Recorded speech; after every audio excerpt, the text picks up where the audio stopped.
باللہ من الشیطان الرجیم بسم اللہ الرحمن الرحیم اللہم انی اسألک علما نافعا ورزقا طیبا وعملا متقبلا آمین یا رب العالمین۔ سورہ نوح یہ قرآن پاک میں ترتیب کے اعتبار سے 71 نمبر پر ہے، مکی سورہ مبارکہ ہے۔ اس میں 28 آیات اور 2 رکوع شامل ہیں۔ شروع کرتے ہیں اللہ کے نام سے جو بے انتہا مہربان اور رحم فرمانے والا ہے۔ ہم نے نوح علیہ السلام کو اس کی قوم کی طرف بھیجا کہ اپنی قوم کے لوگوں کو خبردار کر دے قبل اس کے کہ ان پر ایک دردناک عذاب آئے۔ اس نے کہا، اے میری قوم کے لوگوں، میں تمہارے لیے ایک صاف صاف خبردار کر دینے والا پیغمبر ہوں۔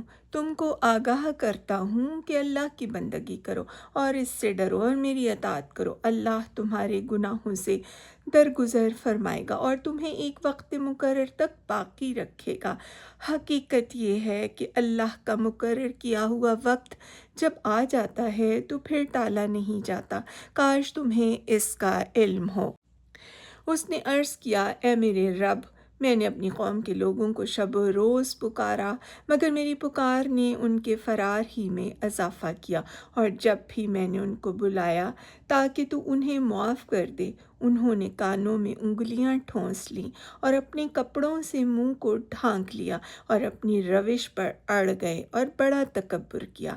پھر میں نے ان کو ہانکے پکارے دعوت دی، پھر میں نے علانیہ بھی ان کو دعوت کی اور چپکے بھی سمجھایا۔ میں نے کہا، اپنے رب سے معافی مانگو، بے شک وہ بڑا معاف کرنے والا ہے۔ وہ تم پر آسمان سے خوب بارشیں برسائے گا، تمہیں مال اور اولاد سے نوازے گا، تمہارے لیے باغ پیدا کرے گا اور تمہارے لیے نہریں جاری کر دے گا۔ تمہیں کیا ہو گیا ہے کہ اللہ کے لیے تم کسی وقار کی توقع نہیں رکھتے؟ حالانکہ اس نے طرح طرح سے تمہیں بنایا ہے۔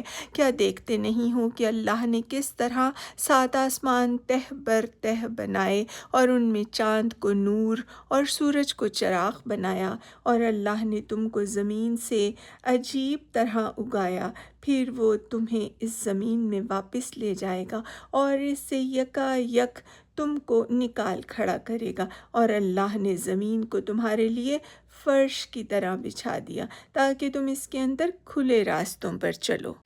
صدق اللہ العظیم۔ وآخر دعوانا ان الحمد للہ رب العالمین وسلام علی المرسلین۔